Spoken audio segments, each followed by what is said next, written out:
Wait a minute. Let me turn that shit back up. Bang. Been a minute. Bang. Guap. Let me turn that shit back up. Alright, y'all, this the Riz. Wanted to do a quick story time about the time when a girl stole her parents' car in the middle of the night while they were home, sleep, and drove to my house. And she didn't leave until the sun came up. So this was back in 2020 with the first soul I acquired. And we was on the FaceTime. She had just got out the shower. She was looking mad good. And I was talking heavy to her.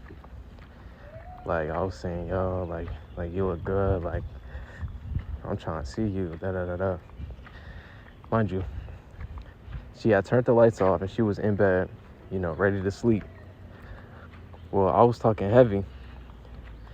And she was like, say I won't take my parents' car. Mind you, she had never done this before. But I had already been seeing her for a long time. But she had never done this before. So, I'm like, what you talking about? You're not going to do that. You crazy. All of a sudden, all I hear is her get up and start moving. She turns the light back on in her room. And she start moving around. I'm like, yo, what you doing? She was like, you think I'm playing? You think I'm playing? I was like, what she talking about? She like, no, just hold on. Well, after about 10 minutes of her getting ready, she goes, I'm going to your house right now. I'm like, what? Like, mind you, her parents are home and they're asleep. I'm like, how the hell you gonna come to my house? She was like, you gonna watch. You gonna see. So we get off the phone. She ended up getting her parents' keys, her parent car keys, going outside and turning on the car. Now, she ain't turned it on all the way. Like, she turned it on to the point where she can get the transmission to work without the engine being on. So mind you, her driveway is like a hill. So she had put the car in neutral and basically it backed up down the driveway so that her parents wouldn't hear the car turn it on. She pulled out of the driveway and turned the car onto the main road. Then turned the car on and started to drive to me. No cap. Like, it was incredible.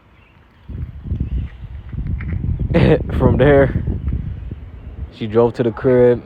She got to my house. I was like, yo, you're really crazy. She was like, nah, you thought I was playing, da-da-da-da. And you feel me? Let's just say we had a great time that night. Like, it was phenomenal. Okay. Like, it all went down. And I even needed to tell her. She had to park in front of the community center in my neighborhood because I didn't want her to park in front of the crib because my mom would get home around 5 o'clock in the morning. So she would have seen the car. So she parked in the community center and that's where the car stayed. My mom ended up getting home and she just went straight to her room and went to sleep. So she didn't even know homegirl was at my crib. Like, it was crazy. Like, when that happened, that showed me that I ain't settling for anything less than a crazy John that's gonna go that far to see a nigga. So that a lot of my standards came from that relationship I had with that girl. Like, she taught me, yeah, like, this is what my girl's supposed to do. So she kind of set that precedent and completely altered the way I view women in relationships and how I expect them to be with me. So I just wanted to say that real fast in this video. That was definitely an amazing experience. And it goes to show, bro, once you acquire a woman's soul, there's nothing she won't do to see you. Like, if you really having that sauce, like, she will go above and beyond to do anything for you. And that was one of many times that she went above and beyond. So, yeah, I'm glad our relationship went the way it did. You know, she doing good, I'm doing good. But yeah, I just wanted to tell y'all that quick little story time. And I'll definitely make more.